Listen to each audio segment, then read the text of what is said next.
আসসালামু আলাইকুম রহমতুল্লাহ। ওয়ালাইকুম আসসালাম রহমতুল্লাহি ওবরাকাত। হুজুর, কানে ওষুধ, ড্রপ বা তেল ব্যবহার করলে রোজা ভঙ্গ হবে কি? কানে ড্রপ, ওষুধ, তেল, পানি এগুলো দিলে বা ব্যবহার করলে রোজা ভঙ্গ হবে না। কারণ কান থেকে নিয়ে গলা পর্যন্ত এখানে কোনো ছিদ্রপথ নেই, যার কারণে এগুলো গলায় পৌঁছানোর কোনো সম্ভাবনা নেই।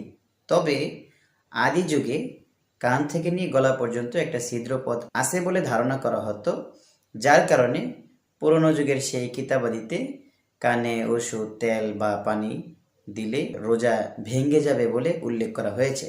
কিন্তু বর্তমান সময়ে চিকিৎসকরা পরীক্ষা করে দেখেছেন যে আসলে কান থেকে নিয়ে গলা পর্যন্ত কোনো ছিদ্রপথ নেই, যাতে করে কানে ওষুধ, তেল, ড্রপ এগুলো ব্যবহার করলে গলা পর্যন্ত যাওয়ার কোনো সম্ভাবনা নেই।